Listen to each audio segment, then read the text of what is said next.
ایک جوہری تھا سنہرا، تو اس نے مختلف ڈبیاں کھول کے لوگوں کے سامنے رکھی اور ایک موتی نکال کر کے کہا کہ یہ موتی شب افروز ہے، رات کو چمکتا ہے، اور اس وقت دنیا کے اوپر جو قیمتی ترین موتی ہیں ان میں سے ایک موتی یہ میرے پاس ہے۔ خیر اس نے اپنا سامان سمیٹا تو اس مجلس میں ایک چور بھی بیٹھا ہوا تھا، اس کے دل میں لالچ آ گئی، تو اس نے اس جوہری سے کہا کہ جناب کہاں کے ارادے ہیں؟ تو اس نے کہا کہ میں بمبئی جا رہا ہوں۔ اس نے کہا واہ واہ کیا اچھا ہوا، میں بھی تو بمبئی جا رہا ہوں، تو چلو اکٹھا سفر ہوگا۔ وہ جوہری سمجھ گیا اس کی نیت کے کھوٹ کو کہ یہ میرا ہم سفر تو نہیں ہے، اس کا دل آ گیا ہے اس موتی پہ اور مجھ سے ہر صورت یہ موتی چرانا چاہتا ہے۔ لیکن وہ بھی بڑا سمجھدار تھا، اس نے کہا آ جائیے کوئی بات نہیں۔ سفر چلتا رہا، رات ہوئی، جب سامان اتارا اور سونے کی تیاری کی تو وہ جو اس نیت سے ساتھ ہم سفر بنا تھا اس نے بھی اپنی قمیض اتار کے لٹکا دی، اور اس جوہری نے بھی۔ اس جوہری نے یوں کیا کہ نظر بچا کے وہ ڈبیا قیمتی موتی والی نکال کر کے اس کی جیب میں ڈال دی اور خود بے فکر ہو کے سو گیا۔ جب یہ خراٹے لینے لگا تو چور اٹھا، اس کا سامان ٹٹولا، اس کی جیبیں دیکھیں، سارا دیکھتا رہا۔ خیر دن چڑھ گیا، جوہری اٹھا، اس نے نظر بچا کر کے اس کی جیب میں ہاتھ ڈال کر کے وہ موتی اپنی جیب میں ڈال لیا۔ صبح جب ناشتے پہ بیٹھے تو اس چور نے باتوں ہی باتوں میں بات کی، وہ آپ کے موتی کی چمک شمک نظر نہیں آئی رات کو؟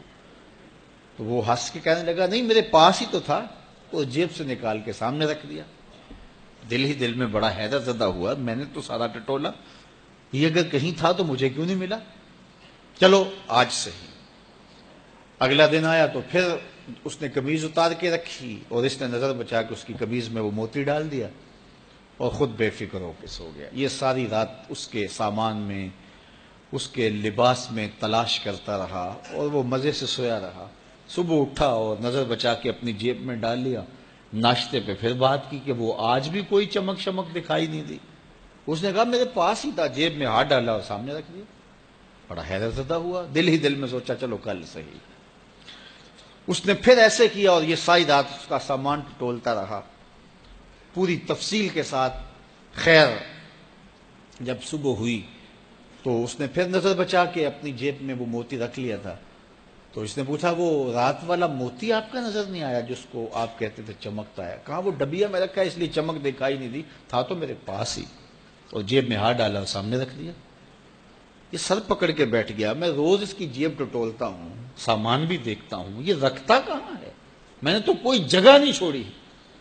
اس نے کہا سچ بتاؤں میں تیرا ہم سفر نہیں تھا، میں چور تھا، میں تم کو بتا رہا ہوں۔ اب آپ میرے بھی استاد نکلے، مجھے اتنا بتاؤ کہ یہ موتی آپ رکھتے کہاں تھے؟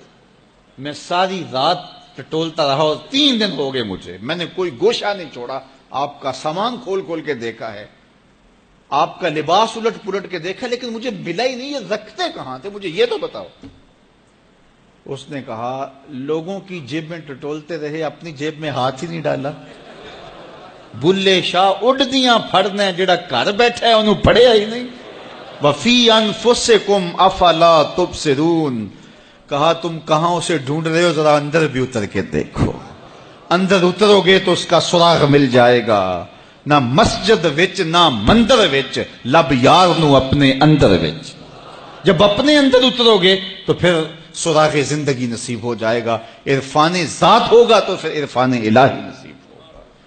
لیکن ہم دائیں بائیں ڈھونڈنے نکلے لیکن اپنے اندر اتر کے نہ دیکھا، تو سراغ زندگی ملتا ہی تب ہے جب اس کی چوکھٹ پہ جھکنا بندہ سیکھ جاتا۔